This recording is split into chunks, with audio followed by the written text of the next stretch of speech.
Hello listeners, welcome back to SpeakEC, your easy learning channel. As part of Civil's General Studies, we will look at the topic of internal security today. Since the advent of independence, India has faced multitude of security challenges to its nationhood, both external and internal, and to its emergence as a deservingly significant player in the global order. Located in one of the most security and politically stressed regions of the world, and with some not-so-friendly neighbors, sharing nearly 7,000 kilometers of active international borders with 7 nations, and a coastline spanning over 15,000 kilometers, India's external security challenges are indeed formidable. External challenges, in today's increasingly troubled world, are by no means exclusive in their orientation and impact. India's internal security challenges, since decades, have also been pronouncedly sponsored and largely influenced by external machinations and subterfuge. India's special forces for internal security are here. Direct action, to seize and/or destroy specific critical targets including raids, ambushes, direct assault, hostage rescue, standoff attacks. Counter-terrorism. Counter-proliferation of WMD. Civil affairs, for transition from military to civil governance. PSYOPs, psychological ops to reinforce attitudes favorable to national objectives. Over the last 70 years, India's internal conflicts have ranged from Pakistani planned and supported insurgency, terrorism in Jammu and Kashmir and other Indian states, on internal unrest in some of India's restive northeastern states including Assam. Additionally, persistent efforts by Pakistan's notorious spy agency, the Inter-Services Intelligence, to foment communal trouble in Punjab and fan Khalistani separatism, growing Naxal-Maoist left-wing extremism, LWE threats in India's hinterland, occasional sectarian, communal and language tensions, organized crime, money laundering, drug trafficking and now cyber-driven crimes are the major internal security challenges confronting the Indian state. More internal security elements are here. Intelligence, surveillance, reconnaissance, and psychological ops. Covert ops, rival, pseudo-gang ops. Infiltrating terrorist groups. Neutralizing terrorist leaders. Counter-hijack, hostage rescue. Army para. Air Force Scaruds. Navy Marcos. SFFSA/CT. NSG. RRBN. Cobra. Real-time video feeds from multiple locations and agencies at mobile command post. Broadband radios capable of heavy traffic. Software-defined radios. Radio gateways to enable communication on radio network through various devices including mobile phone. Real-time two-way audio and video communication to frontline soldier. See-through wall capability. Precision weapons and equipment for day, night full spectrum capability. CI detection and remote disposal capability.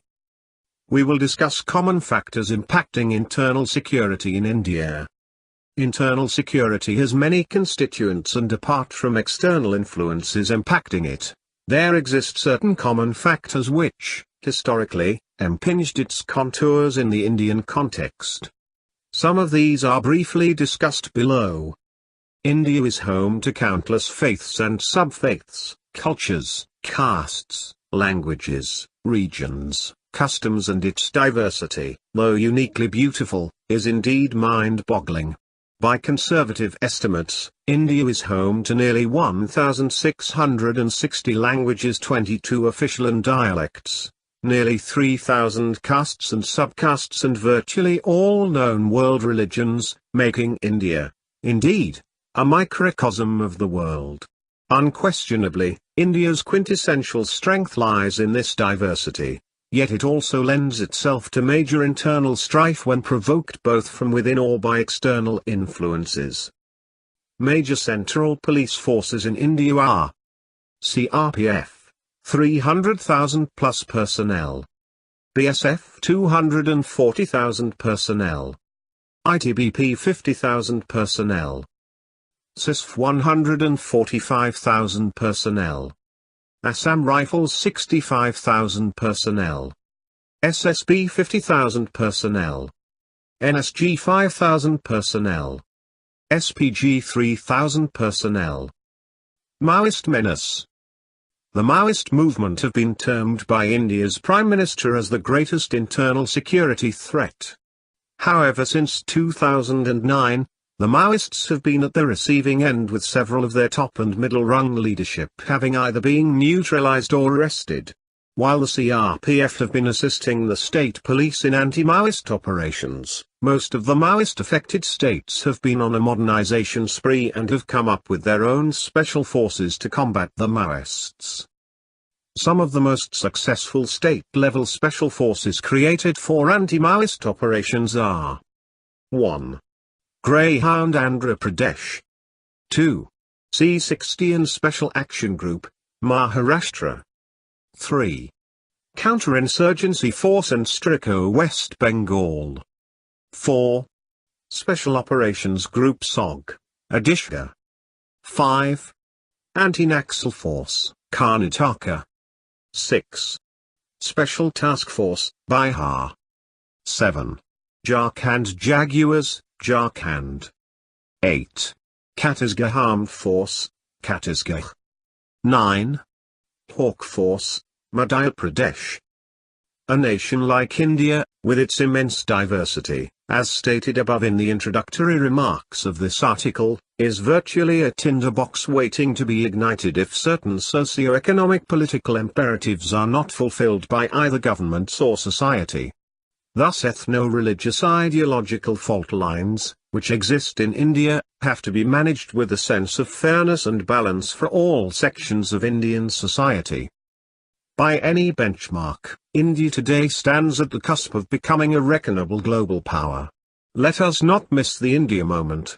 Let us, embellished by enlightened leadership, synergy amongst all institutions and the people, and propelled by determined implementation, re-energize the India story as never before. Thank you all. We will do more useful videos like this. Please follow us and subscribe to get more knowledge. Thank you again.